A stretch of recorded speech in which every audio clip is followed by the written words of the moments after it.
Many greetings and happy Sunday.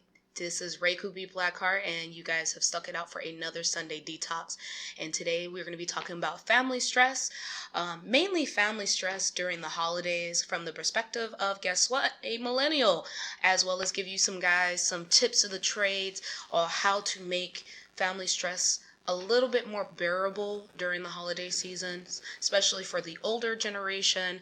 I don't know if you know, but my parents were born in the 70s and they grew up in the 80s.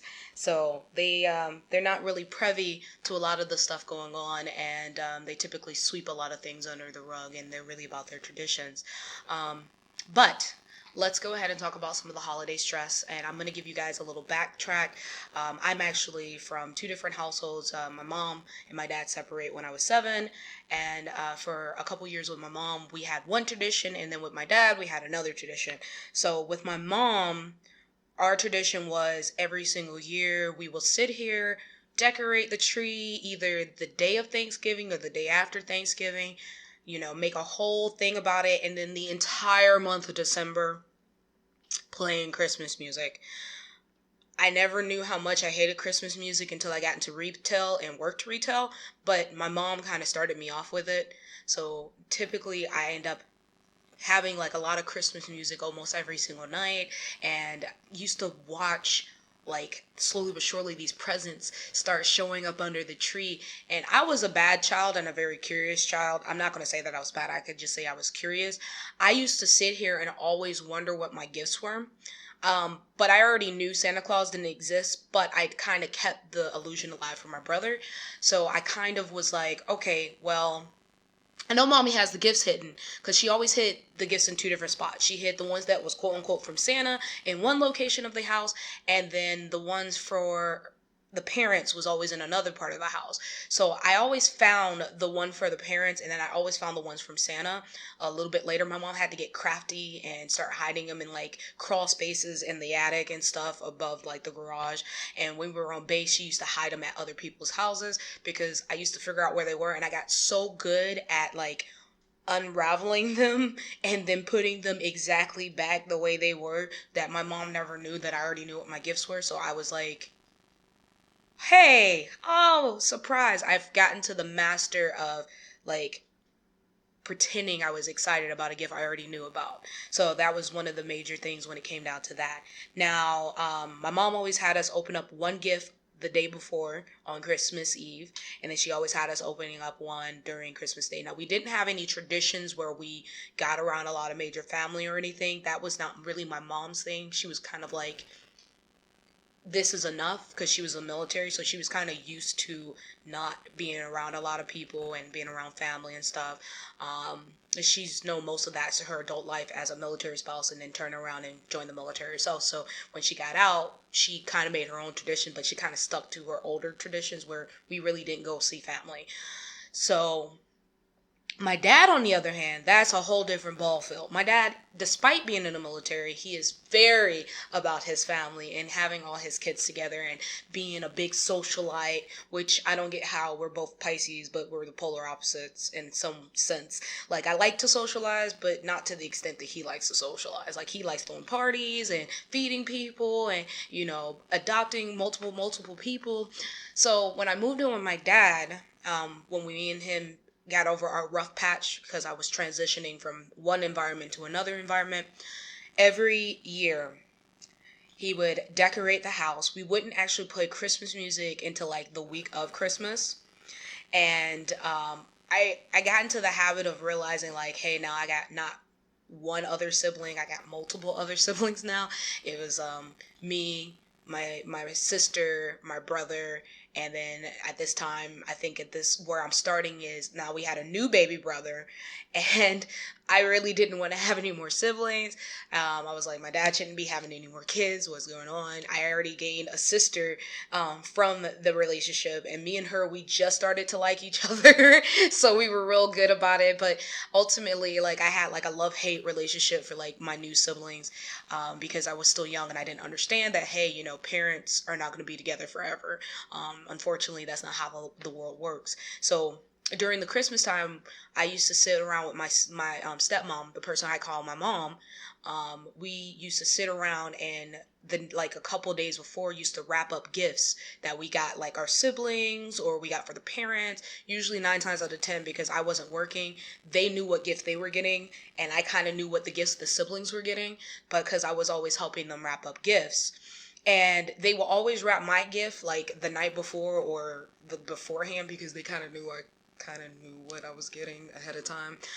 But my dad always used to end up inviting people around, and with my stepmom, her family would show up on Christmas Day and bring in their gifts, and it will always be like this big family event. And mind you, I'm not used to that. I went from not having any kind of family traditions or events or anything, to always having a family event or tradition because of my dad. So I typically was just like shell shocked.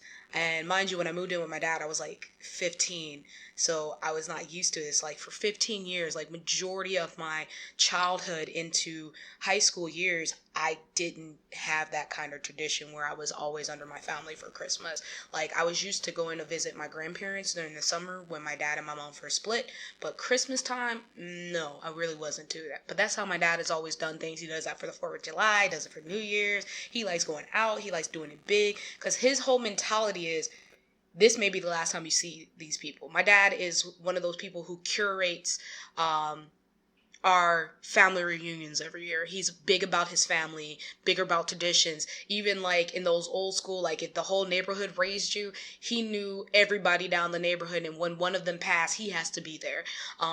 That's how my dad functioned. So going from not having a real big open tradition with everybody to just having that kind of environment is kind of a shell shock. So that's, for me, reason why to this day I still kind of have anxieties, because I'm not used to being around it. Like years later, more than a decade later, I should be used to it. But I'm kind of conditioned to my old ways. I'm a little open to it now, where like I could socialize with my family, deal with them, but I need a break. I need to take a moment. I need a break. And I'm also kind of the black sheep of the family. Both me and my sister, we kind of are. I think to this day, my dad in his mind thinks that I kind of converted my stepsister into being the black sheep, but I honestly don't think I did anything to do with that. We just so happen to like the same things. She is not easily influenced. She influences herself. She is a master influencer because she can do it herself. She can influence other people, but she's not easily influenced. So for me to be the black sheep, I get a lot of hassle.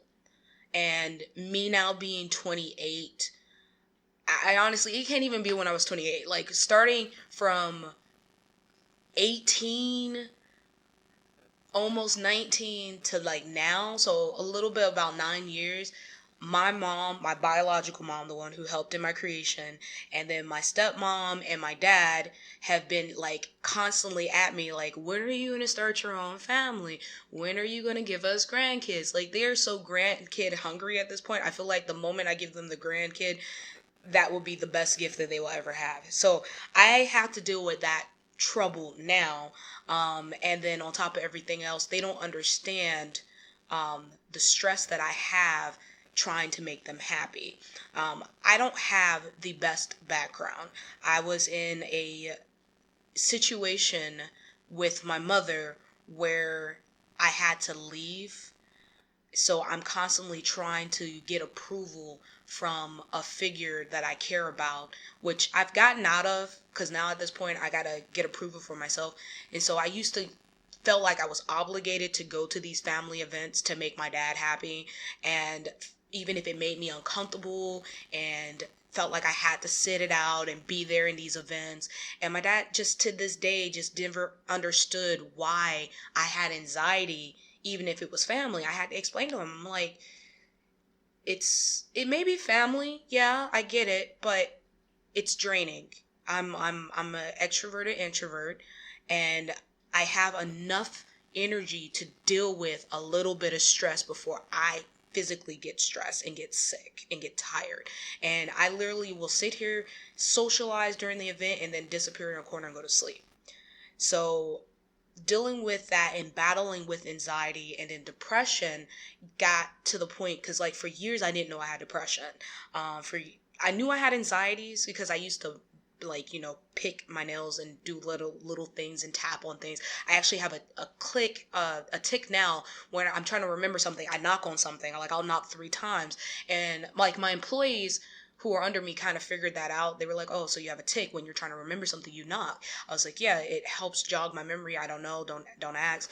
But explaining that to a generation who doesn't believe in depression or anxiety, it is a controversial subject every holiday season, and they don't understand that. They don't comprehend why are you like this. Like, they never had to deal with it, and they were just like, therapy is doctors, this, and anything involving fixing yourself. They had this firm belief of, you should pray about it, let it go. Like Frozen, Elsa's Frozen, just let it go. But it's not that simple. It's not that black and white. And I've had to educate them for like years during the holiday seasons. It got to the one point that I just didn't want to come one holiday season. A lot of the times where I had to still try to make my dad happy, I still came to his house even when I moved. There was one year when I first started my journey to get myself physically better, and they just put me on antidepressants, and this was a new strand of antidepressants. They got me so numb to the point where I wasn't my bubbly self. Anybody who knows me knows I'm like the most interactive person in the world when I'm comfortable around you, but if I'm around you and I'm not, I'm just like quiet and trying to figure you out and analyze you and try to figure, is my gut telling me you're okay? What's going on? All right, they're cool. Hey, how you doing? I changed into a whole different person. But my dad kind of picked up like, okay, this is something serious. And I mean, even after 10 years, it's finally coming into fruition, and he's still learning himself. It's a learning process, not just for the person who's dealing with anxiety and depression, it's also the entire family. Because of the stress that happens with family and tradition, my dad is big on his traditions, and he has learned in the last couple of years he has to kind of break away from the family traditions that he has instilled in himself in order to accommodate his oldest child. And not realize that it's not just me battling this, it's my entire family. It's anybody who's going to be intimate with me. It's anybody who is in my corner, my parents, my siblings, and everything else like that. Like, when you are dealing with a family, or if you're dealing with stress, you gotta kind of understand, you gotta compromise that some people are going to have their issues. You're going to have to accept these people for who you are. And I realize that my stress may be different than your stress, and you may be going through different turmoils than, other people are going through. I mean, I still have like my dad is not by far open-minded in any way, shape, or form. He's still very old-fashioned. He still kind of has this mentality of, none of his kids can't be possibly, liking, the same sex or things of that nature. But his oldest daughter is pansexual, and she suffers anxiety, and she's bipolar, and I'm constantly battling my own internal battles with also PTSD. So in their mind, back in the 70s, they didn't believe those things can exist from being in a traumatic household or abusive household or witnessing bad things or going through bad things in your life, that unless you were in the military, that's the only way you got PTSD. You can get PTSD through abusive relationships, mother and child, abusive relationship, domestic. You can get it from having traumatic experiences, miscarriages, or just stress. A lot of people who live in poverty have PTSD. So I had to explain to my dad, like, there's a difference between your generation where you guys kind of swept it under the rug and prayed about it versus our generation where we're trying to take charge and own our problems and try to fix our problems versus trying to find something to kind of mask it. And that's something that I've been, every year, every time during the holidays trying to explain to my parents, like, hey, there's certain things I've gotten over, certain things that I am still battling, dealing with my family and too much family and a crowded house. He's like, well, I got several bedrooms. I'm like, that doesn't really make a difference if I am uncomfortable. And if I'm uncomfortable, I'm not going to put myself in that predicament and stay uncomfortable. So when I got back on my last episode where I said it's okay to say no, that's kind of where I was at. Like, hey, it's okay to say no.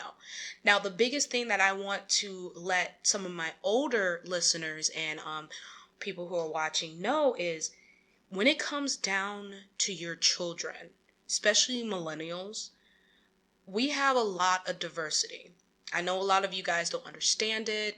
I know a lot of you guys don't comprehend why we are the way that we are. A lot of it, yes, you have to still love your child for who they are. You got to accept that, they are going to be different than who you are. And you can't put the stress on them. I understand back in your day, we have the cost of living is different and, the minimum wage is different. But we are dealing with our own set of stress as millennials because during the holidays is more stressful for us because we're still trying to hold on to those old school traditions while we're still trying to buy gifts for everyone, that we are literally causing ourselves to go into a financial depression because we can't really afford to live in our apartments or to live in our houses or take care of ourselves.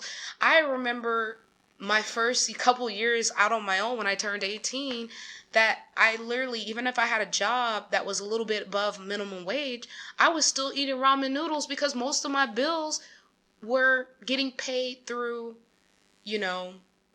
most of my bills were like, hey, we got paid? Cool, thank you. I mean, my bills got paid on time, but it's just the mindset that as millennials we have been put in that our bills need to be paid.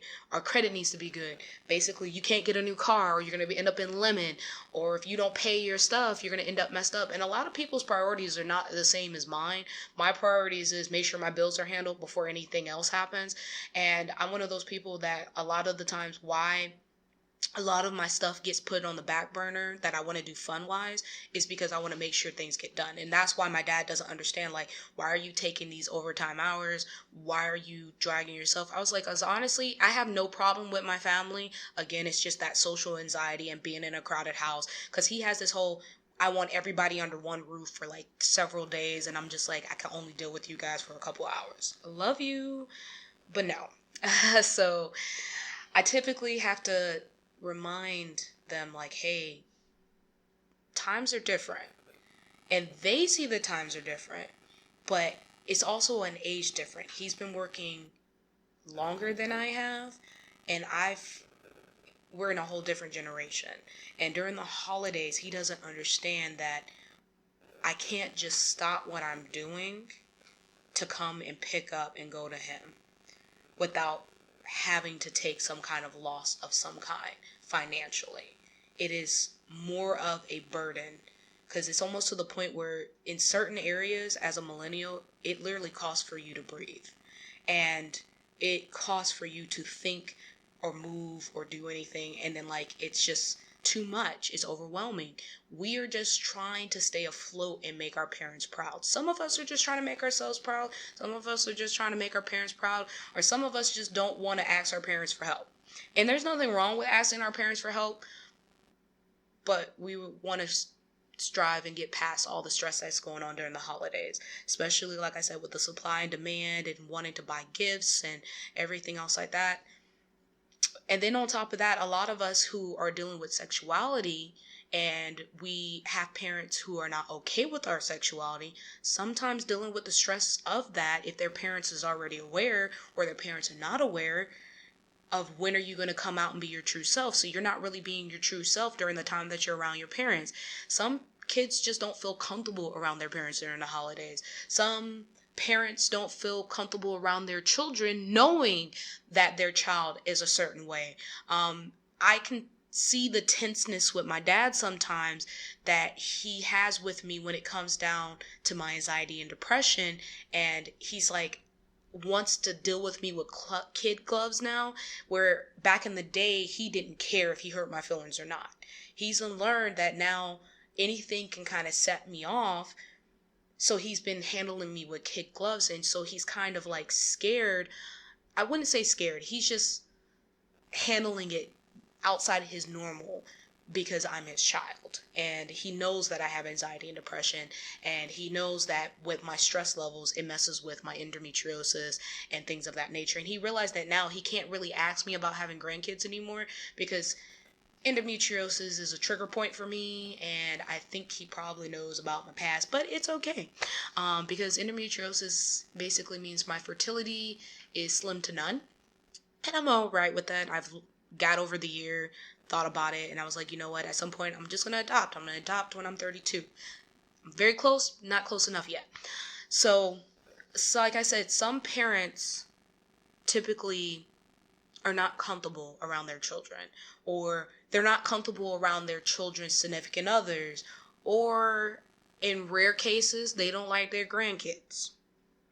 I've actually heard a story of one grandparent despising their grandchild because of their grandchild was dating somebody who was African American.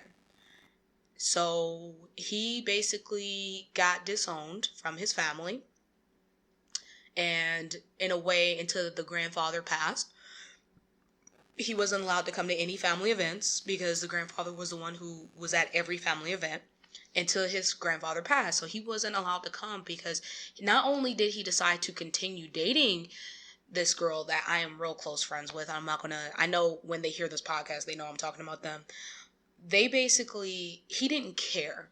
They're both millennials. They didn't care about their grandparents' opinions, but they did not want to put her through the traumatic experience that she would have to go through at every family event, where they would basically smile in her face and talk shit behind her back. So they basically was like, we're not going to put you through that. We're going to make our own traditions. We're going to make our new traditions away from them. So when they finally did actually bring them around, because at this point now they have 2 kids. I'm very proud of them, very happy, beautiful, beautiful babies.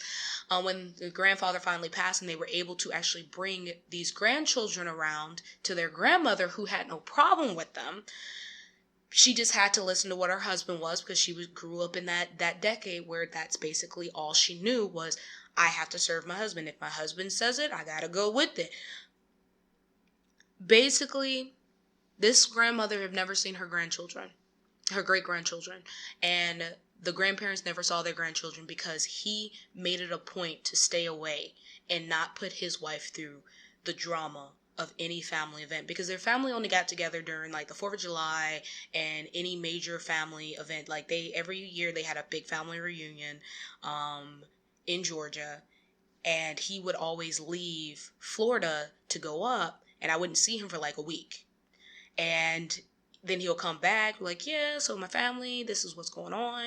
And he just stopped going. Like, I've still kept up with my friend, and I still communicate with his wife now, because she's really cool.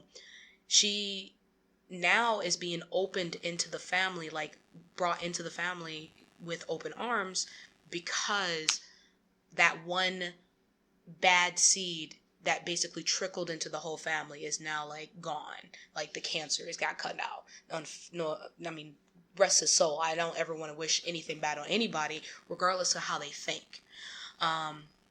You just gotta realize that with family traditions, there's going to be a lot of conflict, especially with families where it's the older generation versus the newer generation, how things were done back in my day versus what's going on in today's society. Especially a lot of those things start to surface during the holiday season, especially Christmas, and it gets very, very stressful, especially when your family is sitting here saying, why did my grandchildren don't have that many gifts under the Christmas tree? Why did I buy more gifts than you did? Not understanding or putting yourself in their shoes to see what's going on, or communicating with that person to find out what's going on. Even as a parent to a child, you have to understand where your child is standing and what they're going through. And if there's anything you can do within means, try to help them out. Sometimes those old traditional ways is stressful enough. Trying to uphold those old traditional ways is stressful enough. A lot of things that we can do as a society is possibly find a new tradition. And if there's something that you don't like about your child, or if there's something that you as a child don't like about your parents, right before the holidays, to make one parent happy, let's say in a weird universe, me and my dad had a problem, but me and my stepmom was cool and she really wanted me there, I would call a truce with my dad so I can make my stepmom happy. Or even in the case with my dad and my mom, they have the most messed up relationship in the world. But my dad calls a truce because they still have another child together. Like, there's me and then my other brother who is now 24, and he still communicates with my mom, and he's like, I'm never going to treat any of her kids bad, because my mom has two other younger ones who are around the age of my dad's youngest one. And he's like, if your brother comes, then he could bring his brothers, and, we're going to treat them like family. She can even come. Like, my dad, on numerous occasions, for me and my brother's sake, he is willing to pull a truce with my mom so they can have a big family, and me and my brother can be content. So like I said, during the holiday seasons, we just need to end up thinking about certain different things that we can do to make it a little bit easier. I understand people are going to be different. People are going to have different points of views. And it's about coming to an agreement. If one family member is like, hey, Christmas is at my house, whatever their rules are, just, come into their rules. Don't overstep any bounds. Instead of saying, well, you should have done this, this, this, and this, you can come up and say, how can I help? What do you need help with? Come into the kitchen. If they're in there cooking, what do you need me to help out with? Or even a couple days before. So I'm going to be at your house the day of Christmas. What do you want me to bring? You want me to bring some wine? You want me to bring some vodka? You want me to bring a pie? Try to remember that this isn't just about you and a conflict you may have with one member. It's also about the other people and the other energies there. Yes, as an empath, being around a lot of different energies is going to be very traumatic, or being a socialite, it's going to be very nourishing, but you have to adapt your energy for your surrounding and what you're going to be putting yourself through. To this day, I have a lot of issues with dealing with family and big events, but I've learned how to neutralize and how to balance it, where I go and interact with them for a while and they're fully aware, because I'll sit here and say, hey, if I disappear for a little while, I just need to recharge and then I'll be back. And my family knows this. Like, I'll go disappear into one of the other rooms that nobody's in and then come back and recharge. Or I start getting into this whole festive drink mode, which that is just the worst thing I could possibly do, because now both me and my dad are drinking each other under the table like we're maniacs. So that is just something you can do when it comes down to stress and how to deal with stress. Now, let's take a look. Now, for my older generations, I did find some things that will probably help you dealing with your millennials or dealing with the generation below millennials. I would be lying to you if I know what that generation is, because I'm a millennial. Nothing else really matters to me after that point, and I'm sounding like a typical one. I'm sorry. Generation Z, which is under us, which is 3 of my brothers, ironically. One of the things that I've learned from AARP, I'm one of those people, like I said in the last episode, I like to try to put myself in other people's shoes. And that's one thing that AARP definitely stressed out about, especially with the older generations versus the younger generation. Why don't you try to put yourself in your child's shoes for once? Ask them, hey, what's been going on? Like, hey, I noticed that, you've been a little distant, or you've been posting a lot more. Because sometimes posting on social media is also a cry for help if you post a lot more. But some people don't see the signs of that. You can just ask them, like, hey, what's been going on? Try to put yourself in their shoes. I understand, it's going to be a lot harder said than done, but try to, look through their eyes. Another thing that I found out from the article with the AARP was try to compromise. Instead of just basically demanding your child to be there for the holidays, why don't you ask them, hey, is this holiday season going to work out for you? What's going on? Do you know if you're going to be able to take time off? Don't just sit here and say, I want to see you for Christmas. You better be at my house Christmas. Because now you're putting a pressure on us that makes us feel like now if we don't show up, you're going to be disappointed and it will be unforgivable. Like we've brought a dishonor to you. And that's not what we're trying to do. Like honestly, even as millennials, we're trying to find ourselves, but we still find your opinions about us very important. I may speak for myself, but I definitely speak on for a few of other people that I know is that some of us really do kind of care about what our parents say and what the generation above us say. We just, in a way, we want to make y'all proud, but within our own means and are finding our own ways. So when it comes down to that, you also want to go ahead and make new traditions. Sometimes older traditions don't work out for us.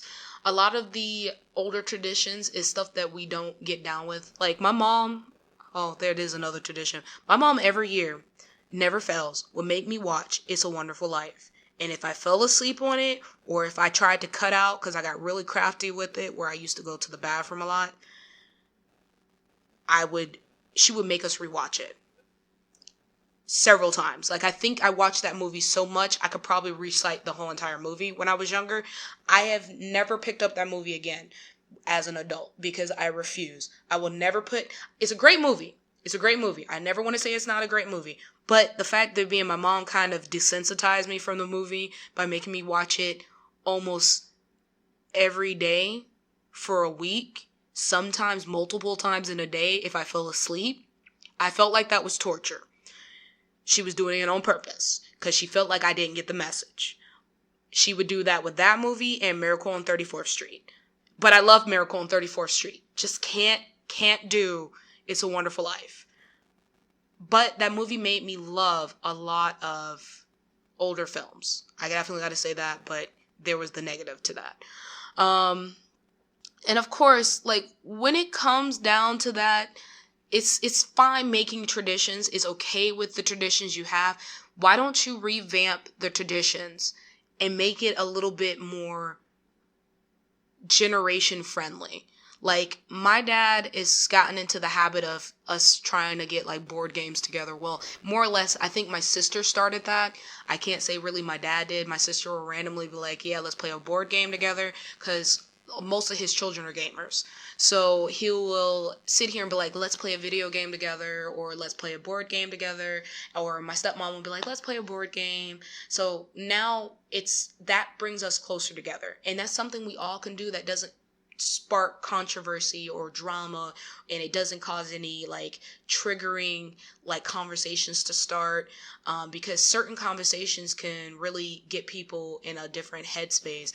I know with certain family members, the moment they get drunk or things of that nature, and then they start asking me those imposing questions, when are you gonna have kids? And I'm just like,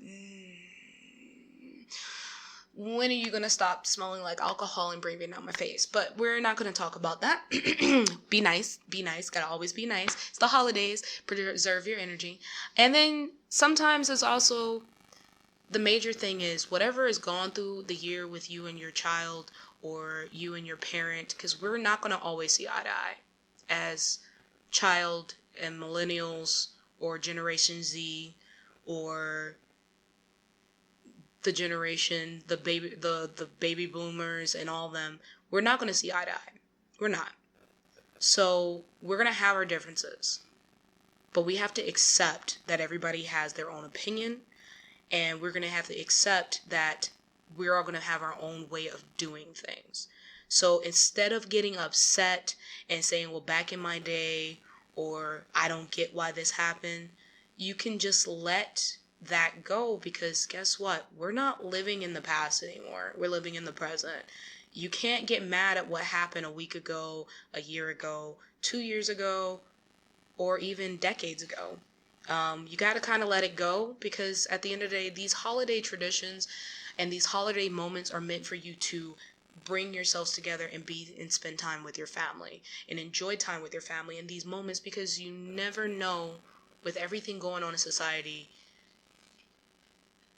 what good is it going to be if you're going to hold on to something in the past? So try to find something that's going to be more traditionally fun and salvageable and good to go through this family stress, because everybody's going to be in their own version of stress. They're going to be dealing with their own version of stress. The parents are going to be dealing with theirs. You're going to be dealing with yours. Try to compromise and come together. If you can't make it for Christmas or New Year's, try to find some time after the holidays to meet up with your parents. Just because it's the holidays does not mean you have to force yourself to be there exactly on Christmas Day. That in itself is a stressful thing, and your parents will understand, just like the child will understand, hey, my parents can't be able to do what they can for me. At least they're here, they're living, they're breathing, they have their health. So you just need to compromise and understand that it's just a holiday. You should embrace and enjoy every moment you get with your parents. It doesn't have to end up being one of those stressful things, especially if you live states away. The biggest thing is that you want to end up making sure that you understand that you may not be close to them at that moment. Tickets may be too expensive, or train tickets or traveling last minute may be too expensive, but it might be cheaper to go at the beginning of February. Just explain it to them. Say, hey, I want to spend time with you for Christmas. This is going to be a late Christmas gift if that's what you want to slap it as. February 1st, I'm giving you your Christmas gift. Don't stress yourself for the holidays, and don't sit here and cause yourself to distance yourself from your family because of stress. This is from one millennial to multiple millennials, as well as the generations from the 70s and the 80s. I do hope you guys protect your energy and know that, during the holidays and family stress, just work it out, talk it out. And if there's no way of talking to that person, they're lost. Be able to say no. So don't stress yourself out this holiday season.